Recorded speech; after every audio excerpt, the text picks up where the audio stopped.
Praise the lord. మహా ఆశ్చర్య కార్యములు చేయగల సర్వశక్తి గల దేవుడైన క్రీస్తు యేసునకు నిరంతరము అధిక స్తోత్రములు కలుగునుగాక. ఈ దినపు యేసయ్య జీవపు మాట. యోబు గ్రంథం 8వ అధ్యాయం 7వ వాక్య భాగము. నీ స్థితి మొదట కొద్దిగా ఉండినను తుదను నీవు మహా అభివృద్ధి పొందెదవు. ఆయన పాదములే శరణము అని ఆయననే ఆశ్రయించి ఆయన పాదపీఠముగా మారి ఆయన శరణార్థులైన నా దేవుణ్ణి ప్రేమించువారలారా, ఆయన నమ్మిన వారిని ఆయన మరిచేవాడు విడిచేవాడు కానే కాదు అనే సంగతి గుర్తించుకో. ఆయన ఆశ్రయించిన వారిని, ఆయన నమ్ముకొనిన వారిని ఎన్నటికి ఎప్పటికీ ఒంటరిగాను అనాథరణగాను విడిచేవాడు కానే కాదు అని కూడా తెలుసుకొనుము. ఇప్పుడు నీ స్థితి ఎలాగున్నదో కొద్దిగా కనబడుచున్నదా? ఆత్మీయంగా, ఆర్థికంగా, ఆరోగ్యపరంగా, సమాధానపరంగా అన్ని విధాలుగా కొద్దిగా, కొరతగా, తక్కువగా ఉంటూ ఉన్నదా? నా బ్రతుకు ఇంతేనా, ఇలాగే ఉండాలా అనే ఆలోచనలతో కృంగి నలిగి కృషించి పోవుచున్నావా? నా ప్రియ దైవ జనాంగమా, నా యేసయ్య నీ స్థితిగతిని మార్చివేయగల శక్తిగల దేవుడు.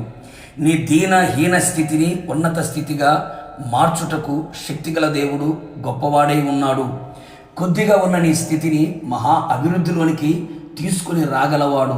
నిరాశ చెందకు. ఆయనను నువ్వు జాగ్రత్తగా, హృదయపూర్వకముగా, వివేకముతో కలిగి పూర్ణ హృదయముతో ఆయనను వెదుకుము. నిశ్చయముగా ఆయన నీకు దొరుకును. నీ స్థితిని మహాభివృద్ధిలోకి తెచ్చును. ఆయన సర్వశక్తి గల దేవుడు గనుక ఆయన తప్ప వేరొక ఆశ్రయం లేదు, దిక్కు లేదు గనుక మన స్థితి మారేంత వరకు ఆయనను కన్నీళ్లతో ఆయన పాదాలను తడుపుచు, గోజాడుచు, మాటి మాటికి అడుగుచు బతిమాలు కొనేదము. పవిత్రమైన జీవితమును జీవించుచు యేసు రక్తము చేత, యేసు వాక్యము చేత, యేసు ఆత్మ ద్వారా పవిత్రపరుచుకొని యథార్థమైన జీవితమును ఆయన ఎదుట జీవించదము. నిశ్చయముగా కరుణా వాత్సల్యత గల దేవుడైన యేసుస్వామి నీ మీద ఆయన శ్రద్ధ నిలుపును.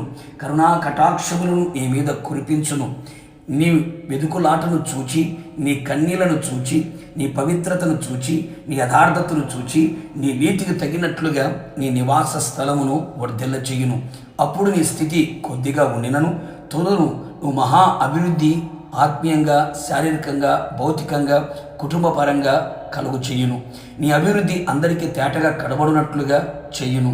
తన నామమునకు ఆయన మహిమ తెచ్చుకును. రాకడకు మనందరినీ సిద్ధపరచును. ప్రార్థన. అత్యంత కృపగలిగిన మా ప్రియ పరలోకపు తండ్రి, నీ పరిశుద్ధమైన పాదములకి స్తుతి స్తోత్రములు చెల్లించుచు ఉన్నాం. మరలా మీ పాద సన్నిధిలో చేరడానికి మమ్మల్ని సజీవులు నిలిపినందుకే మీకు స్తుతి చెల్లించుచున్నాం ప్రభా, మీకు స్తోత్రాలు. అవును తండ్రి, మొదట మా స్థితి కొద్దిగా ఉన్నను తుదను మహా అభివృద్ధిలోకి మీరు తీసుకుని రాగల దేవుడు అని ప్రభా విశ్వసించుచున్నాం. ఇదిగో నీ సన్నిధిలో ప్రభా జాగ్రత్తగా మిమ్మల్ని వెతికి, మిమ్మల్ని బ్రతిమాలి, అలాగే తండ్రి పవిత్రమైన జీవితము కలిగి యథార్థవంతులుగా జీవించుచు నీతి కలిగి ప్రవర్తించడానికి సహాయం చేయండి.